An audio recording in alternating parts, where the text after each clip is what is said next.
Very good afternoon, Team Zimbabwe. Masquera say. So I'm here so that we talk about a statement which was issued today in the morning by SADC.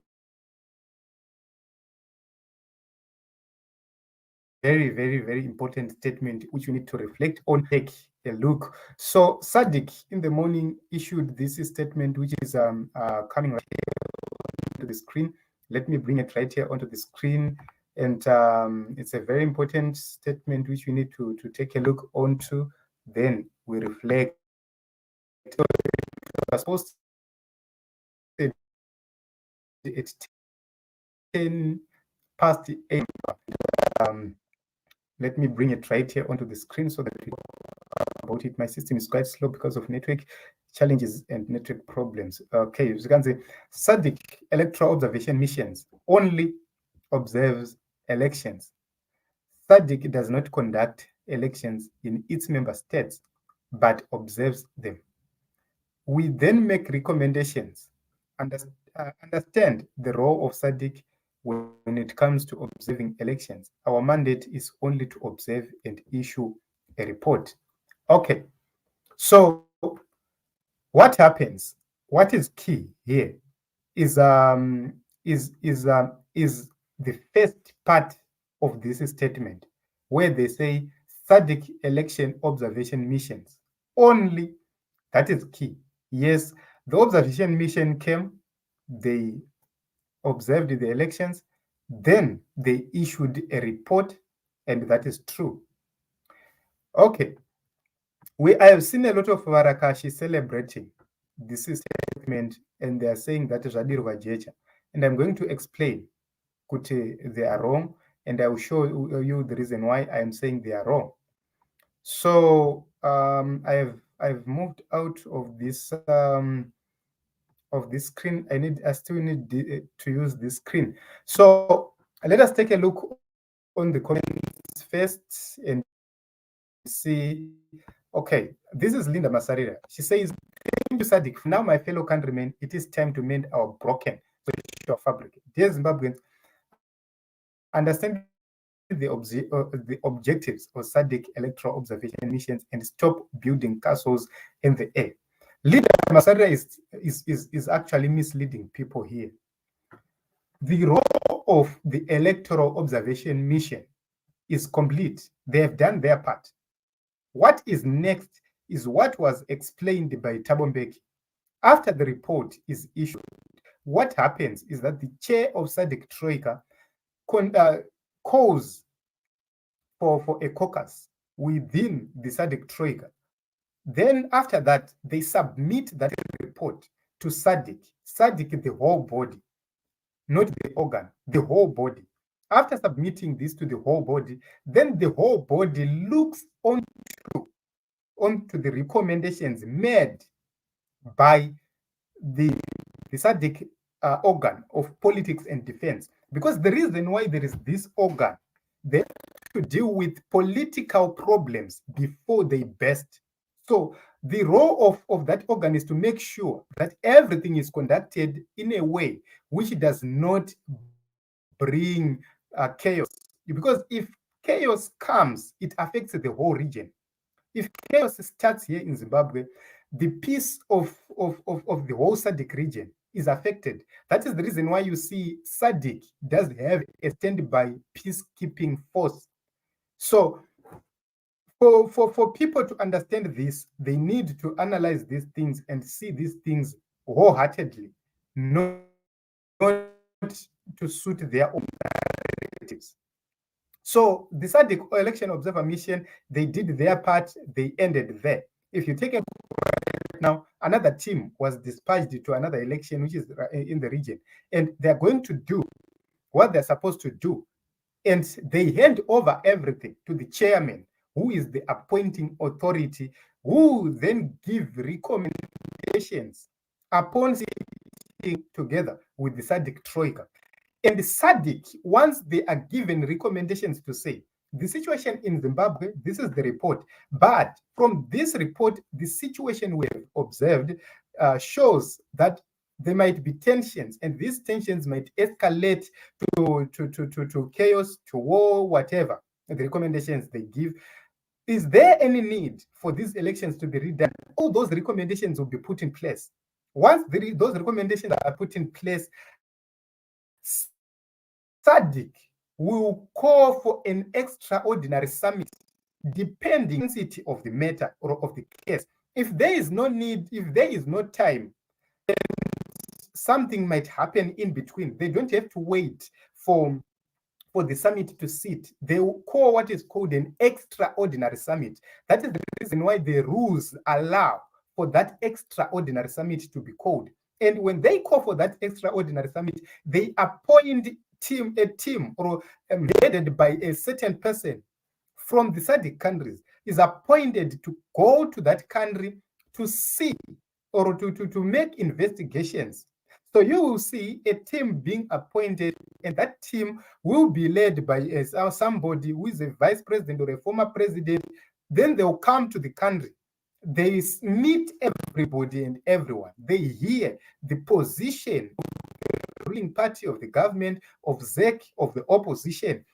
Presentations are made. Then they go to the head of the tracker and give they go back to the head of SADC, to the chair of SADC, and give a report based on their findings. After giving that report based on their findings, then they deliberate on what should be done.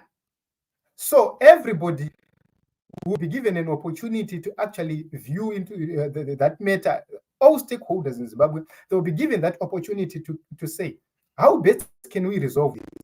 Offers will be made, recommendations will be made. Okay, this is the situation.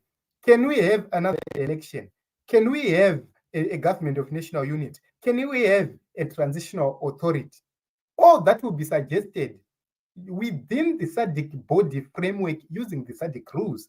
And once that is done, the government in question, which is the government of Zimbabwe, will be required to actually follow the findings of or the outcome of the SADC mission itself.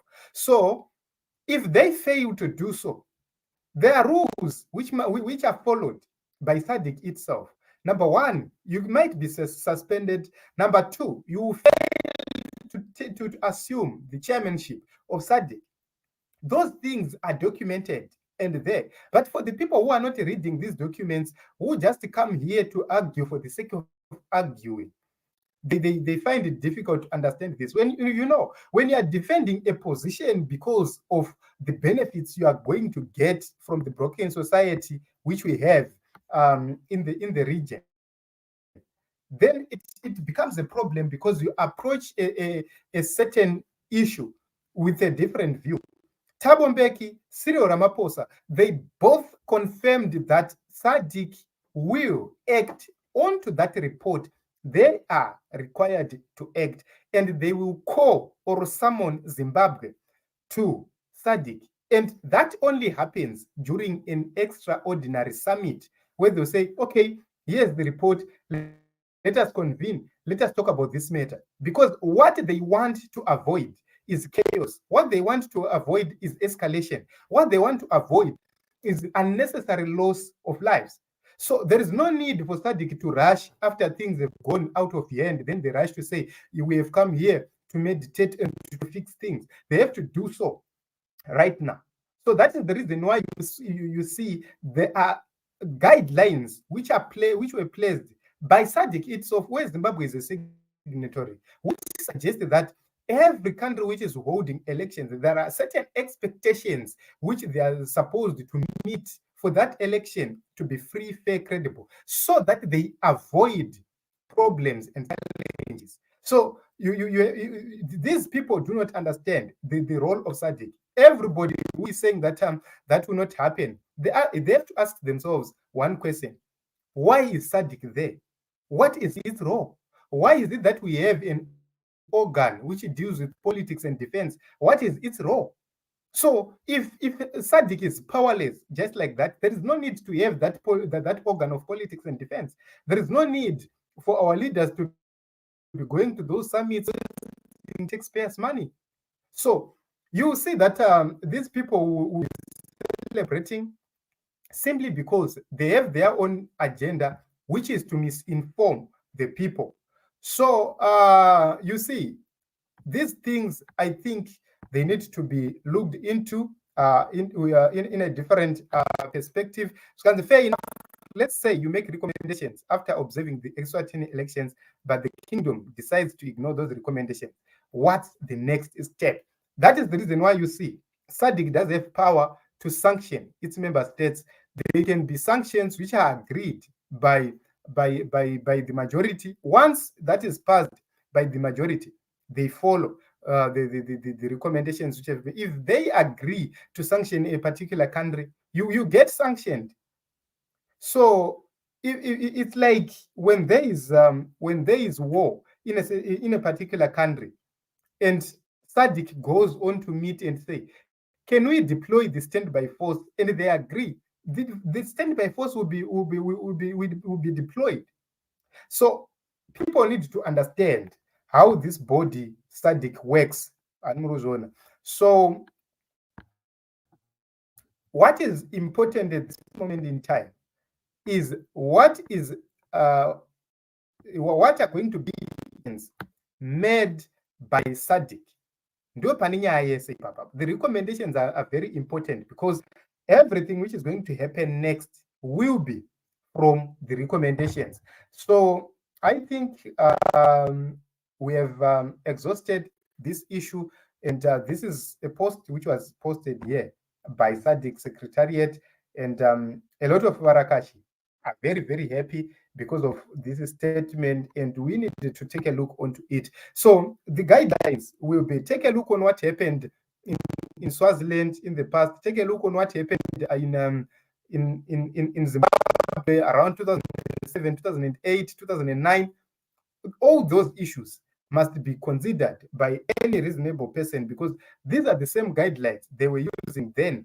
So if SADC fails to deal with this matter, then we go back to history and say what happened in 2008 was a criminal act because SADC came, they dispatched Thabo Mbeki, SADC came, and a GNU was formulated. A GNU was not part of the constitution. The constitution did not give a GNU, but the GNU came and they worked on certain conditions which they were supposed to actually meet.